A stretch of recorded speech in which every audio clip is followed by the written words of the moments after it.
Hey guys, welcome back to my channel. Today we're going to be doing a two-way checker design on this skinny straight tumbler. I definitely recommend using a skinny straight tumbler for a design like this because we're going to be working with super straight lines and it's going to be a real hassle to try and line up this checkerboard if we don't have a perfectly straight cup. So keep that in mind when choosing your tumbler for this design. I'm just sanding to prep the sides of my tumbler that we're going to be coating with epoxy. And once I've sanded that down just a little bit, I'm going to clean it up with some rubbing alcohol and paper towel. Once my cup is prepped, I'm going to tape off the bottom with some electrical tape. To clean up the line that will be a part of our tumbler design, I'm going to trim it with my edge trimmer. This particular edge trimmer, unfortunately, is no longer available on Amazon. However, I will link a comparable one that is just as good down below in the description box. Now that our cup is prepped, I'm going to start by spray painting the base colors for what will be our glitter ombre. I'm starting with this Nantucket blue down here at the bottom, and I'm just spray painting a very light coat of paint a little further than halfway up my cup. You can't see it on camera, but I'm holding the spray can more than 16 inches away from the cup. I'm also doing just short bursts of color. We don't want to get any drips. I've also made sure to shake my paint cans for at least 60 seconds before we spray them onto the cup. It's imperative that we shake our paint all the way because if we leave any excess ketones drying on the surface of our cup, that can affect how our epoxy performs later. As soon as my spray paint is dry to the touch, I'm ready to apply my glitter. I've mixed 5 milliliters of my Flynn Sisters Fast Cure epoxy, and I want to spread a very thin but even coat all the way around my tumbler, being sure not to miss any spots. This is the adhesive that's going to hold on our glitter. I'm starting with my darkest color first. That's usually what I try to do, is start with the darkest and most dominant color in my ombre. If I'm working with a chunkier glitter, I would start with the chunkiest color first, whatever is the loudest and most dominant, because it's going to be kind of the hardest to lay down.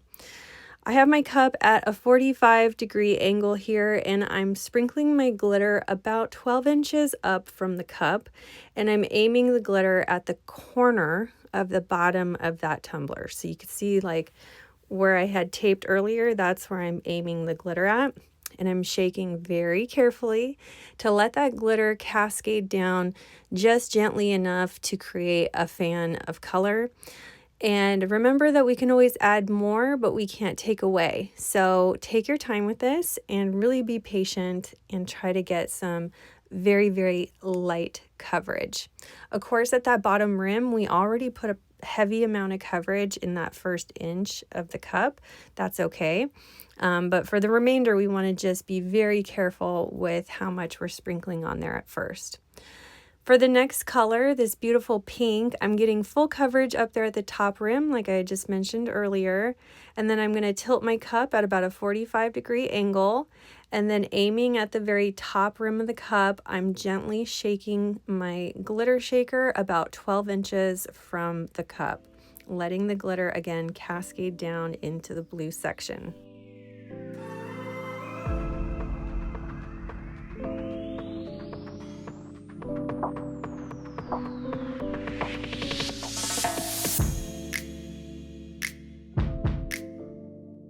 Once I've established what I consider kind of like my rough draft for this glitter ombre, I'm going to start adding in the coverage. So we'll go back and forth between the colors, sprinkling on more and more until the coverage is consistent throughout the whole cup, and we can see that beautiful texture in the glitter throughout.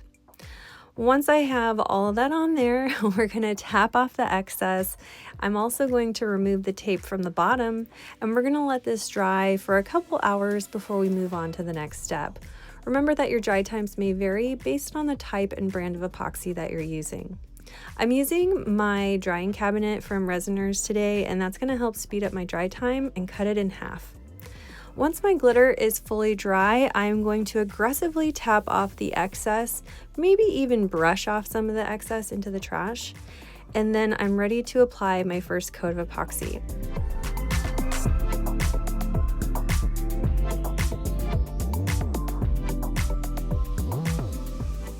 I did not seal my glitter because I didn't have time. And you don't really need to with these finer glitters. It should be fine. We're just going to be really, really careful when we apply that first coat so we don't drag any excess glitter into a section it's not supposed to be in and potentially ruin our ombre. When I go to apply my epoxy over this glitter, I'm being very careful that I've removed any excess glitter by brushing it off. And I'm going to start by applying my epoxy in the lighter color first. So I'm applying my epoxy up here towards the top. And once I get the pink section pretty much covered, I'll move down into the blue section. And this is something I've kind of always done when I do ombre cups and I don't have the time or patience to seal my glitter. If you are worried about your glitter shifting around and potentially messing up this beautiful ombre, you could spray seal it. I usually like to use Rust-Oleum 2x clear gloss spray paint, and 1 or 2 light coats would be plenty. Just make sure that you shake your can for at least 60 seconds before spraying it onto the tumbler, and that you let that clear gloss spray paint dry for at least 4 or 5 hours before you move on to epoxying over it. So that's why I usually don't like to use sealers, because I don't have that kind of time.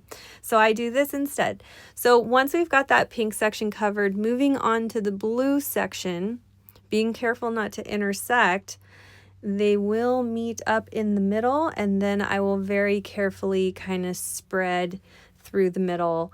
So another benefit of applying your glitter with epoxy rather than some glues and adhesives, because it really holds that glitter on there and it's not going anywhere. All right. Once we have this all epoxied and smooth, I'm going to hit it with my torch to pop any bubbles, and I'm going to let this dry before we move on to the next step.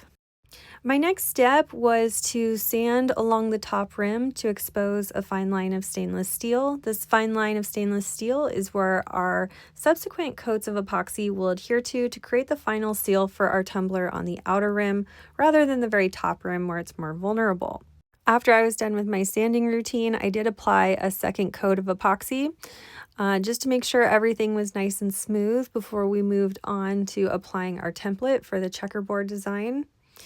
I cut out my checkerboard design using my Cricut and just some regular adhesive vinyl that I had, and I measured my template with the same measurements of my cup after we glittered and epoxied it, because of course your cup will be thicker than if you were to measure the cup when you first started, obviously. And I'm using one of these strip rulers that I got from a friend. I will link some that I think you can find on Amazon, but these are super helpful because it's going to give me the exact measurement for the height and width that I want my template to be. I will link the exact template that I used down below in the description box. Just be aware that you do need to ungroup it, resize the checkerboard section to the exact height and width of your cup, and then attach it. I think you want to attach the checker to make sure it all cuts in one, and then cut it with your Cricut and your vinyl. Okay. And then now I'm going to weed it. So that was a little bit of a pain in the butt. But once you weed the template, you want to cut out the carrier sheet with the vinyl as close to the template as possible, so that when we position this on the cup, we can try and get it as straight as possible on the cup, and that paper sheet won't be in the way. I hope that makes sense. So once I have that template vinyl all trimmed up, I'm going to apply my transfer tape over the top of that. And I've cut my transfer tape to the exact height and width of our vinyl template here, just with a 1-inch overhang. And I'm going to use it to help me anchor the template onto my tumbler while I position it and then later apply it.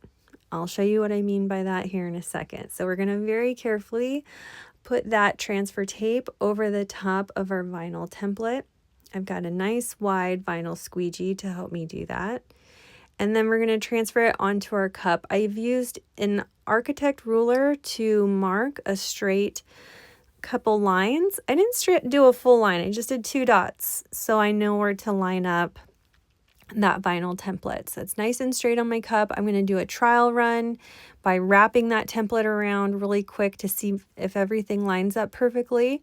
Once it's positioned straight, I can go ahead and start applying that template to my cup using my vinyl squeegee or my hands, whatever's easier, to firmly press the template against the cup, being careful not to wiggle anything so that we throw off the course of it and it starts to get crooked. Okay, so this is a little bit tricky, but just take your time with it. Once I got the template applied, I took this over to my spray booth and we spray painted the same colors that we used for the base paint earlier, just on opposite ends of the tumbler, creating a new spray painted ombre on the outside now. And we're going to let this dry for, I don't know, maybe a half hour or so, or at least until it's dry to the touch before we go on to remove the vinyl underneath. It's important not to wait too long because you risk ripping up some of that paint. The timing of this process is also important because we won't be able to create a mechanical bond with the epoxy coat that's going over the top of this. So we have to do the template, the spray paint, and the epoxy coat over it all within a 24-hour period from the time that we did that last epoxy coat over the glitter. That way we're creating a chemical bond instead, so that next layer of epoxy bonds nicely both to the paint and to the epoxy layer underneath. As soon as my paint was dry to the touch, I could start removing my checkerboard template and any masking tape. I'm using a dental pick tool to do that, and just be careful as you go so that you don't scratch any of your paint. Once I removed all of the vinyl and the masking tape, I did coat this with a very thin coat of my Flynn Sisters Fast Cure Epoxy, just to seal this in before we try to place any decals or stickers over this. I'm going to apply this like I normally would, just getting a nice thin coat. Once I've got this applied evenly to my whole cup, I'm going to wipe any excess off of the bottom and I'm going to hit it with my torch to pop any bubbles.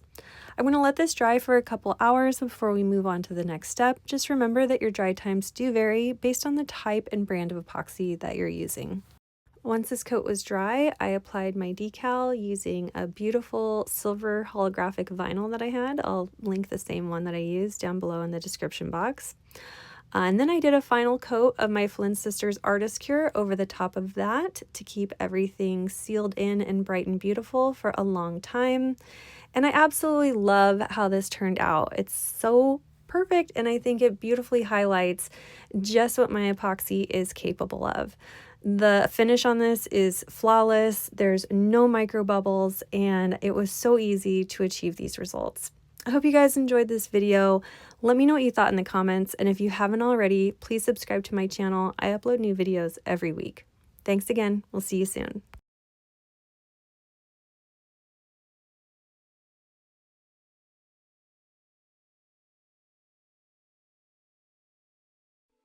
If you loved that last video, you can check out the next one here, and be sure to follow us on Facebook, Instagram, and TikTok for more great content.